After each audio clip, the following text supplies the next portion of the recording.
Brandon Sanderson, the godfather of fantasy, basically the modern godfather of fantasy. And the way it goes is that a lot of people are happy stealing from J.R. Tolkien. They are just content taking this from J.R. Tolkien, taking that from J.R. Tolkien. Basically, what we have done with the fantasy genre is taking inspiration from Tolkien into tradition, such that it is not even apparent anymore. No one talks about it. It's like water.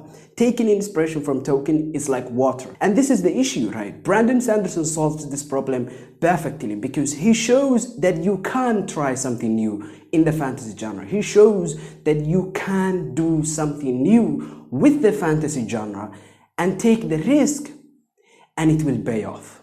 This is what I'm talking about. A lot of people are just content doing the same tired BS over and over and over and taking inspiration from the same sources everyone else takes inspiration from. There is nothing wrong with taking inspiration from J.R. Tolkien himself, right?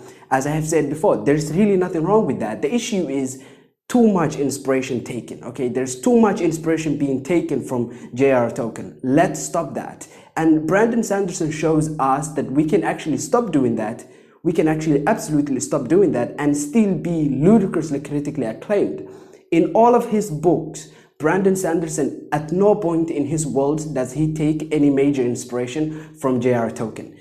In the world of Mistborn, the world of Elantris, the city of Elantris, if I have to clarify, and the world Roshar in the Stormlight Archive, the Way of Kings, technically, you don't have to copy from J.R. Tolkien to be successful. And this is what I have learned from him. It's that don't be scared to try something different. Don't be scared to try something new. Honestly, if all you do is just be content with what everyone else has done, and all you do is just steal from the same sources everyone is taking inspiration from, you're not really advancing anything, number one. But number two, it is easy to sink in with the tide, with the flood. Because let's look at Brandon Sanderson with the city of Elantris, his first book, I believe. I'm not particularly certain, but yes, with Elantris, if you read that particular city and the way it is structured and how messed up it is and how the people, they seem to be dead, but they're not really dead.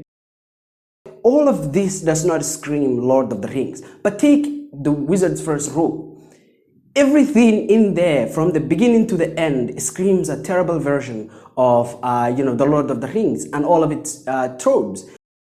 Why did we love the Lord of the Rings and why do we love the Way of Kings? We love these two books for the same reason.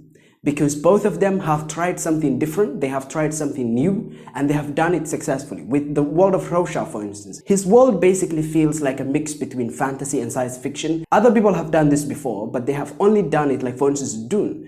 This happens in Dune, where you have a science fiction fantasy, but it is more science fiction than it is fantasy. Well, the Way of Kings is basically the Dune of fantasy, where you have more fantasy than science fiction. Do you see where I'm going with this? And this is beautiful. I have not seen this anywhere. Maybe I'm not as read as most people, but I have not seen this anywhere. And this is beautiful because he shows you don't have to copy a lot in order to be successful. You can break the mold, and by doing so, you can be rewarded with a lot of success. And then there is something Brandon Sanderson proved me wrong on, and it's that you always have to have internal character development, because I have believed my entire life that until I read Brandon Sanderson's Elantris, that in order to write an interesting character, you have to have internal character development. In other words, your characters have to develop in terms of personality, not just, external social factors. And this is actually something Brandon Sanderson proved me wrong on,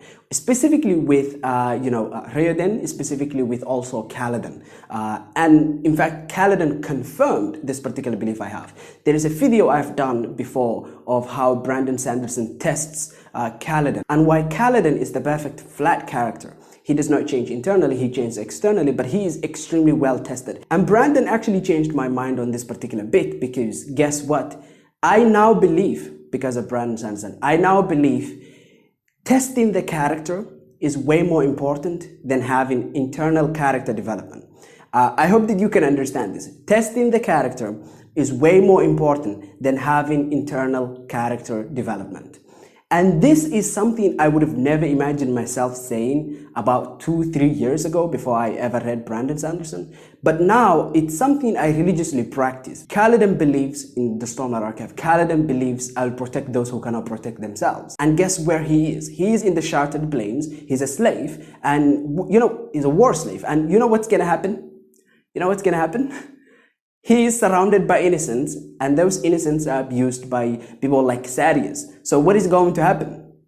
Guess what? Of course, Kaladin is going to be in a natural conflict with these figures, with these terrible people, right? And in that particular case, even when he decides to protect Bridge 4, the Bridge 4 are actually the perfect test for Kaladin, because as we learned by the end of the first book, Kaladin lost his brother Tian.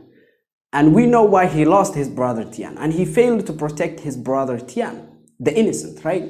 Now he's picking up the task of protecting Bridge 4.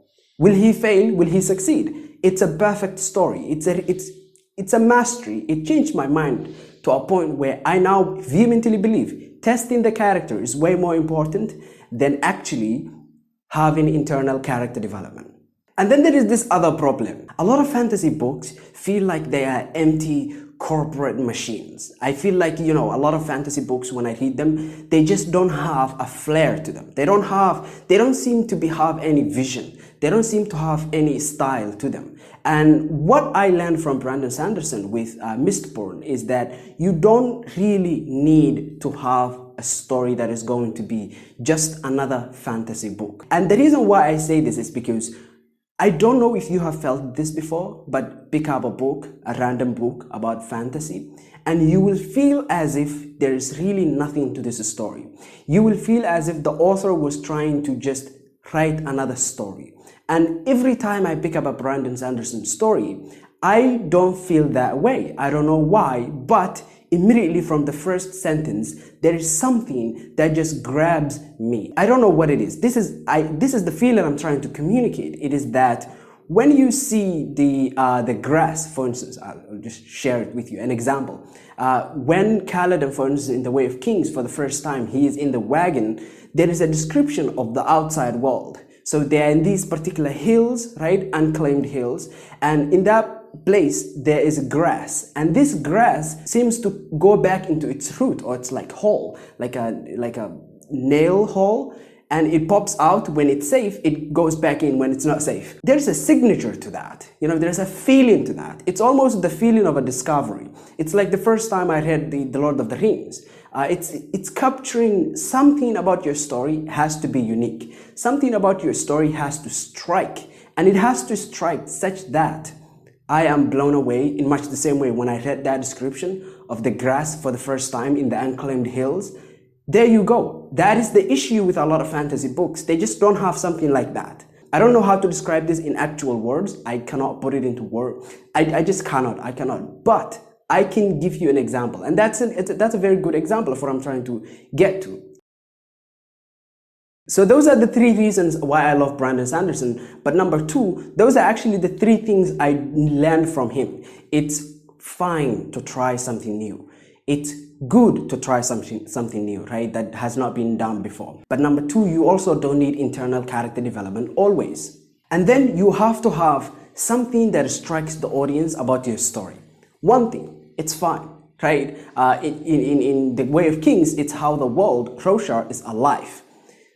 And this is beautiful, right? This just captures my imagination. And so yes, I hope that you enjoyed. Have a nice day.